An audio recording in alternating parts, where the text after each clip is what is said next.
Assalamualaikum warahmatullahi wabarakatuh. Perkenalkan, nama saya Muhammad Farhan Maulana.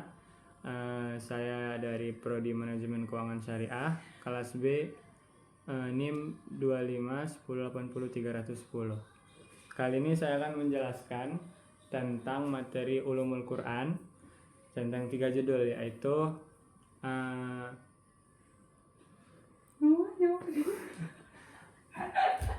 yang pertama itu tentang nasikh dan mansukh, kedua tentang amsal Al-Quran, dan yang ketiga tentang qasam dalam Al-Quran. Kali ini saya sedang bersama.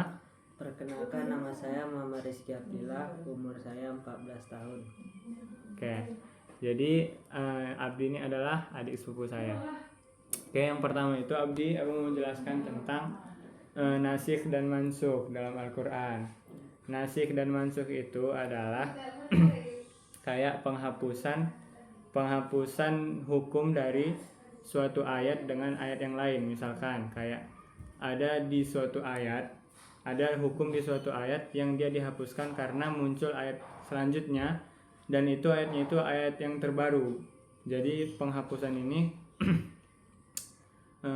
dia itu berguna untuk menggantikan hukum supaya dia berlakunya lebih universal sama hukum yang telah digantinya gitu.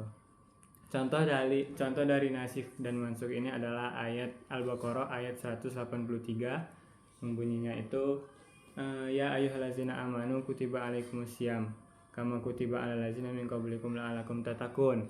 Jadi di sini itu kan dibilang kalau misalkan diwajibkan atas kamu berpuasa seperti yang telah diwajibkan seperti sebelum kamu agar kamu bertakwa. Kemudian di ayat Al-Baqarah 187 Allah bilang uhilla lakum lailatas siyamir rafasu ila nisaikum. Terus di sini tuh Allah menjelaskan kalau di dalam bulan puasa itu di malamnya itu dihalalkan bagi suami itu untuk mencampuri istrinya. Jadi kalau misalkan di surah Al-Baqarah 183 ini kan dibilang kayak mana puasa ini disuruh ke kita itu diperintahkan kayak mana ke orang umat terdahulu. Jadi di umat terdahulu itu malam itu juga nggak boleh berhubungan badan. Jadi setelah diturunkannya surah Al-Baqarah ayat 187 itu berarti jelas kalau misalkan malam itu di zaman sekarang itu udah dibolehkan sama Allah.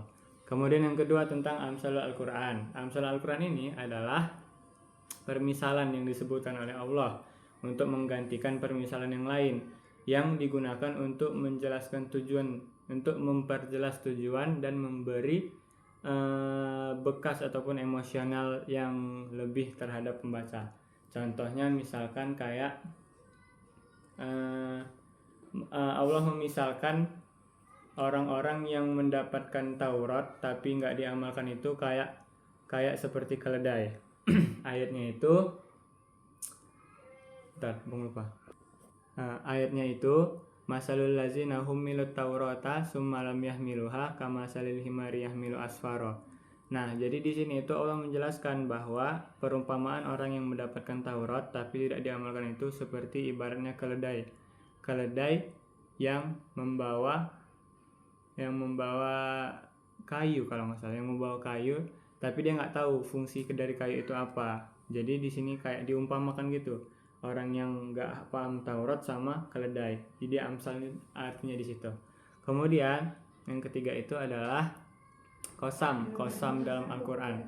Qasam itu adalah sumpah yang diberikan sama Allah kepada manusia melalui Al-Quran. Nah, sumpah itu ada dua. Sumpah Allah kepada manusia. Sumpah Allah berupa ciptaannya, kayak misalkan wasyamsi waduhaha, demi matahari dan demi waktu duha. Kemudian ada juga sumpah yang menyebutkan nama Allah sendiri, fawarabbi gitu. Nah, jadi contoh dari sumpah ini ya kayak gitu tadi, wadduha walaili iza saja, itu demi waktu duha gitu. Pokoknya qasam dalam Al-Quran ini dia intinya itu adalah sumpah-sumpah dalam Al-Quran. Mungkin sekian dari saya. Terima kasih. Assalamualaikum warahmatullahi wabarakatuh.